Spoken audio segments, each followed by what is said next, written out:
మనందరం కూడా mid night 1-2 ఆ టైంలో మంచి గార్డెన్ ఎదురులో ఉంటాం. ఇప్పుడు సడన్ గా మన డోర్ నాకై మన పోలీసులు వచ్చి మనల్ని అరెస్ట్ చేసి తీసుకెళ్తే మామూలుగా ఉండదు. ఇంకా సినారియో ఫీజులు ఎగిరిపోతాయి. అసలు ఏం జరిగిందిరా బాబు, ఈ అసలు ఏం నేను చేసిన తప్పేంటి అని అనుకుంటాం.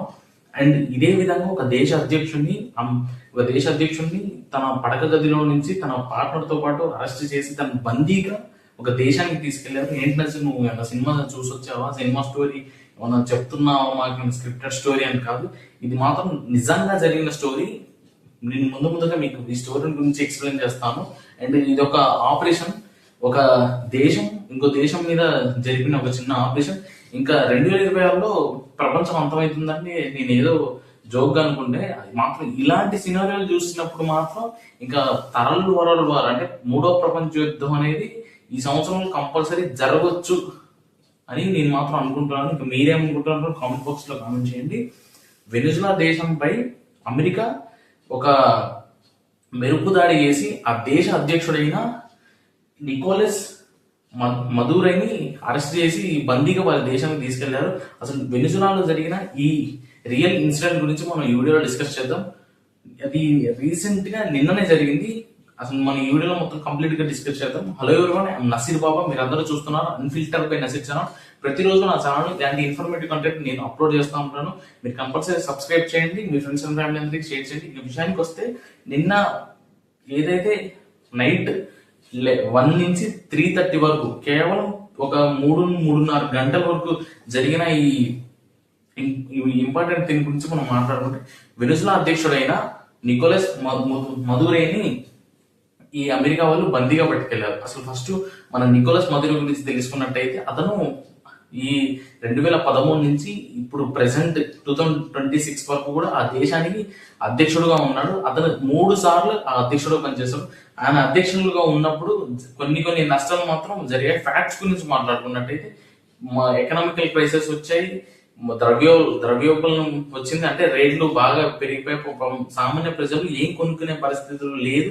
ఇంకేంటంటే పేద ప్రజలు తినడానికి కనీసం ఆహారం కూడా దొరకని పరిస్థితిలో ఉంది. అతను ఏది మంచోడని మాత్రం ఈ వీడియోలో చెప్పట్లేదు, కానీ అతను చేసిన ఫ్యాక్ట్ ఇంకేంటి అంటే, పొలిటికల్ గా తన అధ్యక్షుడిగా నిలబడ్డప్పుడు వేరే ఒక వ్యక్తి ఆపోజిట్ గా నిలబడడానికి లేకుండా ఒక చట్టం తీసుకొచ్చాడంటే, అంత నియంత పాలన వెనిజులాలో జరుగుతుంది.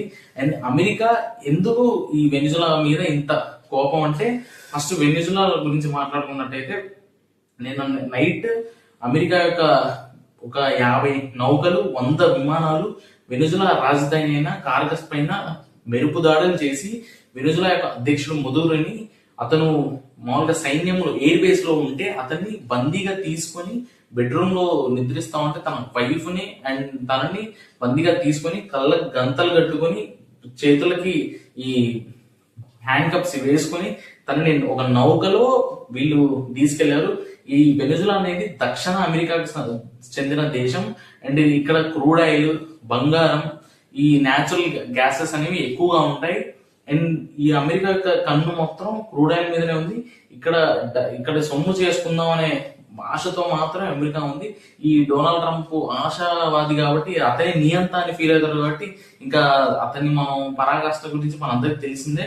ఇంకా పరాకాష్ట గురించి మనం మాట్లాడుకున్నట్టయితే, నిన్న 40 మంది సెక్యూరిటీ గార్డులు పాపం ఈ తీసుకున్న టైంలో చనిపోయారు. 80 సంవత్సరాల వయసున్న ముసలావిడ కూడా చనిపోయిందంట. ఈ అమెరికా వాళ్ళు ఏదైతే ఈ ఎయిర్ స్ట్రైక్ చేసేటప్పుడు అక్కడున్న కంప్యూటర్ హ్యాకర్స్ ఉంటాయి చూసారా, హ్యాకర్స్ ని పెట్టుకొని వాళ్ళ కంప్యూటర్ లో వీళ్ళు వస్తున్నా అనే ఇన్ఫర్మేషన్ తెలియకుండా చేశారు.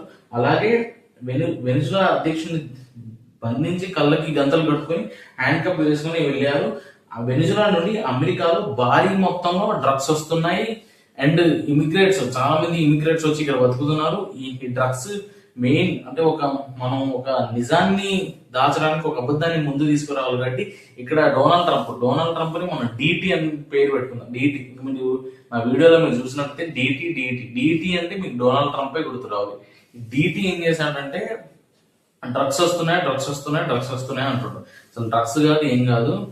ఇక్కడ వెనిజులా అనేది మనకి గోల్డ్ కి, న్యాచురల్ గ్యాసెస్ కి, క్రూడ్ ఆయిల్ కి మంచి నిల్వలున్న దేశం. అక్కడి నుంచి మనం మన ఇండియాలో 2013లో మనం 10.3 నుంచి 10.5 వరకు క్రూడ్ ఆయిల్ ని మనం సరఫరా చేసుకున్నాం. రీసెంట్ టైంలో మనకి 3.8 నుంచి 3.3 వరకు ఉంది. మన ఇండియాతో కూడా మంచి రిలేషన్షిప్ ఉంది. బిఫోర్ కోవిడ్, ఆఫ్టర్ కోవిడ్ మంచి రిలేషన్షిప్ కూడా మనకి వెనిజులా ఉంది. మనకి వెనిజులాకి ఎటువంటి ఇబ్బందులు అయితే ఏం లేవు.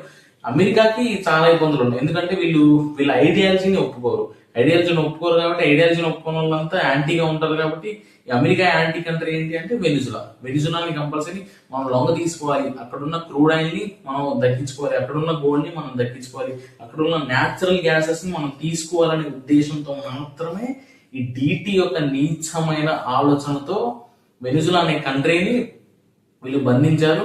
అండ్ అక్కడ కొత్త ఏదైతే అధ్యక్షుడు వచ్చేంత వరకు నేనే అంటే ట్రంప్ ప్రెస్ మీట్ పెట్టి చెప్తా ఉన్నాడు అతను, నేనే ఇక్కడ మీ మంచి చెడంతా చూస్తాను, ఇక్కడున్న న్యాచురల్ ఏదైతే క్రూడ్ ఆయిల్ యొక్క మళ్ళీ ఇన్వెస్ట్మెంట్ నేనే చేపిస్తాను, తద్వారా మంచి మంచి ఎంప్లాయ్మెంట్ నేనే మీకు కల్పిస్తానని ఒక మాటలు తను ప్రెస్ మీట్ లో పెట్టి చెప్పడం జరుగుతుంది. అలాగే వెనిజులాలో రష్యా, చైనా చాలా పాపం ఇన్వెస్ట్మెంట్ చేశారు. ఇప్పుడు రష్యా, చైనా చాలా యాంటీగా ఉన్నాయి, ఈ అమెరికా మీద చాలా కోపంగా ఉన్నాయి. రీసెంట్ గా శుక్రవారం రోజు నాడు చైనా బృందాలతో వెనిజులా అధ్యక్షుడు లాస్ట్ మీటింగ్ చేయడం జరిగింది. అంటే మీరు ఇంకా తెలుసుకోవచ్చు ఎంతవరకు ఇన్వెస్ట్మెంట్ చేస్తున్నాయో రష్యా అండ్ చైనా. అలాగే అమెరికా రాబోయే ఎలక్షన్స్ కోసం నేనే రాజుని, నేను పటిష్టమైన నాయకుడిని అనే తెలియజేయడం కోసం మాత్రమే డిటి తన ప్లానింగ్ ని, తన మాస్టర్ మైండ్ ని ఉపయోగించి నేనే నియంత్రణని, నేనే రాజుని, ఏ దేశంలో అయినా ఆ దేశ అధ్యక్షుడిని అరెస్ట్ చేసే దమ్ము ధైర్యం నాకుంది అనే తెలియజేయడం కోసం మాత్రమే ఈ డిటి ఇట్లా చేస్తా ఉన్నాడు. అలాగే వెనిజులా కంట్రీ డెవలప్మెంట్ కోసం మరి పాపం ఎంతవరకు ఏం జరుగుతున్నాయో మనకి అప్డేట్స్ ఇంకా లేదు. ఇండియా మాత్రం మనం న్యూట్రల్ గా ఉన్నాం. ఇంకా మనం ఎటు ఉన్నాం అనేది ఇంకా మన దేశ ప్రధాని కానీ మన దేశానికి సంబంధించిన పెద్దలు కానీ ఇప్పటివరకు చెప్పలేదు. ఇండియా మాత్రం న్యూట్రల్ గా ఉంది. అక్కడున్న మన ఇండియాకి సంబంధించిన వాళ్ళు చాలా సేఫ్ గా ఉండాలని ఇండియన్ ఫారెన్ మినిస్టర్ ఒక లెటర్ ని పాస్ చేసి ఉంటే, ఎవరైనా ఇబ్బంది వస్తే వాళ్ళ దేశ రాజధాని అయిన కార్కస్ లో వెళ్ళి మన దేశ కార్యాలయానికి సంప్రదించవచ్చు.